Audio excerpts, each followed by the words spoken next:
안녕하세요. 전통시장 온라인 배달 플랫폼 놀장을 운영하는 위주의 임주성 대표입니다. 전통시장 상인분들 많이 힘드시죠?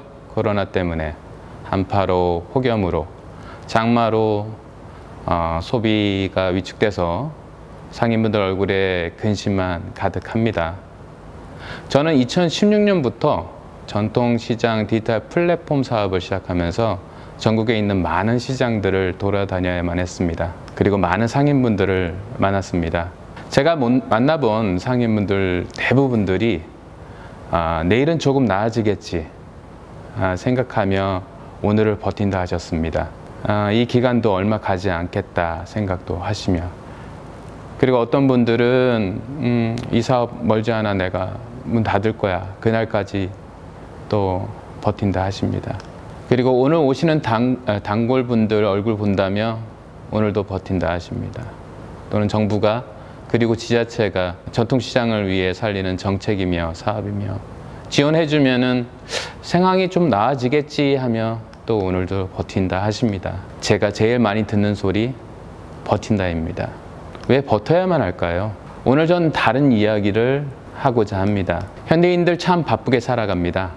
직장인들, 소상공인들, 주부들, 학부모들, 학생들, 취업준비생들까지 정말 모두가 시간에 쫓겨가며 바쁘게 살아갑니다. 할 일은 많고 시간은 없고, 그래서 생활 패턴은 크게 변화하고 있습니다. 당연히 생활 패턴이 변화함에 따라 소비 패턴도 변화할 수밖에 없습니다. 그래서 소비자들은 더 부지런해야 되고 더 똑똑해져야 했습니다. 짧은 시간에 많은 상품 정보를 확인하고 가격을 비교하고 혜택도 살펴보고 품질에 대한, 서비스에 대한 다양한 의견들을 참고하면서 선택을 합니다.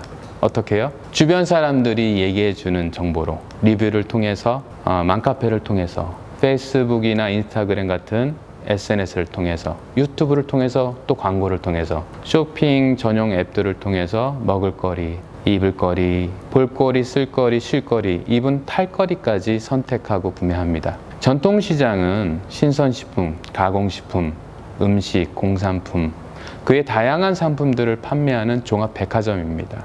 그럼 소비자들의 변화에 맞춰 전통시장은 어떻게 맞춰가고 있나요?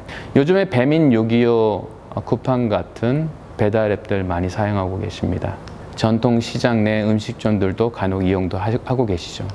배달 앱은 2010년쯤 해서 나타났습니다. 그리고 2015년 약 1조 5천억 가량의 거래액이 지금 2020년 약 15조 원에 이르고 있습니다. 5년 만에 10배가 올랐죠. 그리고 신선식품 온라인 배달 서비스도 크게 성장하고 있습니다. 쿠팡 프레시, 이마트 쓱배송, GS 프레시, 롯데마트 마켓컬리, 홈플러스 쇼핑몰, 하나로마트 쇼핑몰 등 다양한 유통마켓과 직거래 쇼핑몰 등이 있습니다. 신선식품 배달 서비스도 2015년 약 2조 원 시장이 2020년 20조 원 시장으로 급격하게 성장을 했습니다. 마찬가지로 10배 이상, 5년 만에 10배 이상 성장을 하게 됐죠. 배달앱과 신선식품 온라인 배달 서비스가 왜 늘어날까요? 앞서 말씀드린 소비 패턴이 변하고 있기 때문입니다. 음식 배달과 신선식품 배달뿐만 아니라 가공품, 공산품, 그의 다양한 상품들이 온라인을 통해 판매되고 있습니다. 2019년 온라인을 통해서 판매되는 총 매출 금액은 135조 원, 올해 2020년에는 160조 원을 넘을 것으로 예상됩니다. 그럼 우리 전통시장은 문제가 없을까요? 5년 동안 전통시장은 매출이 하락해 왔습니다. 온라인이 성장하면서요. 그냥 이대로 버텨야만 될까요? 그렇다고 무조건 온라인화되면 그것이 방법일까요? 이것 또한 정답이 아니라고 생각합니다. 판로를 다양화하면서 끊임없이 노력으로 소통해야 합니다. 전통시장을 이용하는 소비자들은 노령화되었다고 생각합니다. 예전에도 그랬을까요? 아닙니다. 소비 패턴이 변화하면서 젊은 신규 소비자 유입이 단절되었기 때문입니다. 그럼 지금 젊은 고객들을 유입시키기 위해선 소비 패턴에 맞춰 가야 되지 않을까요? 쉽지만 동시에 어려울 수도 있습니다. 올해 초 오픈 서베이가 20세에서 49세 사이에 1,500명의 여성분들에게 왜 온라인 쇼핑몰을 이용하냐고 물어봤습니다. 누구나 예상한 뻔한 결과가 나왔습니다. 1위는 빠른 배송, 2위는 저렴한 가격, 3위는 원하는 시간, 그리고 4위는 다양한 프로모션이었습니다. 전통시장도 할 수 있는 것들입니다. 하지만 소비자에게 다양한 선택권이 있습니다. 그 중에 전통시장도 하나일 뿐입니다. 선택되기 위해 노력해야 합니다. 전통시장도 할 수 있는 것이 아니라 해야 하고 맞춰가며 실행해야 합니다. 경험하고 익숙해져야 합니다. 귀 기울이고 소비자 요구에 맞춰가며 거기에 대한 전통시장만이 가지고 있는 감성을 더해야 합니다. 제가 아는 전통시장 상인분은 아주 유명한 포탈이 운영하는 온라인 쇼핑몰에 입점해서 판매를 하고 계십니다.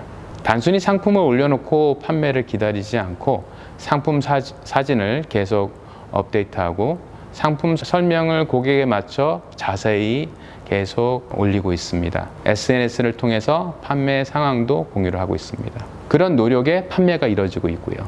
판매로 끝나는 것이 아니라 구매자와 소통하며 더 나은 서비스를 제공하려 노력하고 있습니다.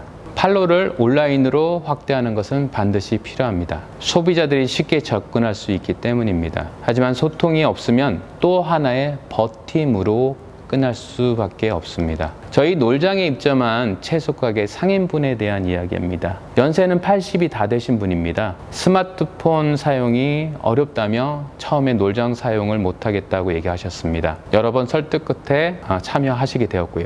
놀장을 통해 첫 주문이 들어왔습니다. 무 2개를 주문을 했는데 잘못 보고 1개만 소비자한테 보내고 소비자 항의가 있었습니다. 익숙치 못한 것에 대한 실수가 여러 번 반복되었습니다. 하지만 80대 그분은 포기하지 않으시고 익숙해지려 노력했습니다. 그리고 소통도 시작하였습니다. 겉봉에 감사합니다라는 글씨를 써서 보내고 덤도 추가해서 보내셨습니다. 배달팀을 통해 전해들은 고객의 소리에 바로바로 응답하고 바꾸기 시작했습니다. 실수가 줄어들고 고객 불편도 줄고 충성 고객이 늘어나면서 서비스도 더 좋아졌습니다. 지금은 하루 평균 15만 원씩 놀장을 통해 추가 매출이 발생하고 있습니다. 시장에서 부대찌개집을 운영하시는 사장님이 생각납니다. 놀장을 통해 첫 배달 주문을 받았습니다. 평소에 마찬가지로 포장을 해서 보냈습니다. 배달 중 포장이 잘못돼서 음식이 흘러내렸고 고객이 연장하셨습니다. 기존의 시장에서 판매할 때와 달리 배달에 맞춘 다른 포장이 필요하다고 생각을 하게 되었습니다. 그리고 바로 대응을 하셨고요. 이에 따른 고객 불편도 사라졌습니다. 그리고 수시로 주문 고객들과 소통하며 배달받은 상품에 대한 의견을 듣고 더 추가되었으면 하는 재료와 서비스에 대해 확인하고 상품을 개선해서 정말 많은 온라인 배달 단골이 늘어나게 되었습니다. 하루에 평균 40~50만 원씩 놀장을 통해 판매가 되었습니다. 어떤 과일 가게 사장님은 실수로 물러진 귤을 보냈다가 전화로 고객 항의를 받아야 했습니다. 그렇다고 고객과 싸우지 않고 실수를 인정했습니다. 이후 배달에 대해서 더 신경 쓰면서 과일 특성상 배송 중 물러지기 쉬운 것 때문에 포장을 한 번 더 하게 되었습니다. 그것도 재활용이 가능한 종이로요. 그로 인해 고객의 주문이 더 늘어나고 고객의 신뢰가 더 쌓여졌습니다. 어쩌면 번거로운 일일 수도 있습니다. 이를 통해 고객 만족을 주고 충성 고객이 늘어나는 결과를 가져오고 매출이 향상되었습니다. 그 잠시의 번거로움이 오히려 매출을 높이게 된 것이죠. 고객과 소통도 하게 되었고요. 온라인 고객들이 직접 가게를 방문하기까지 하였습니다. 어느 날 시장냉면을 좋아하는 고객이 저희 고객센터로 전화를 해서 놀장에서는 왜 시장냉면을 배달을 안 해요? 라고 문의하셨습니다.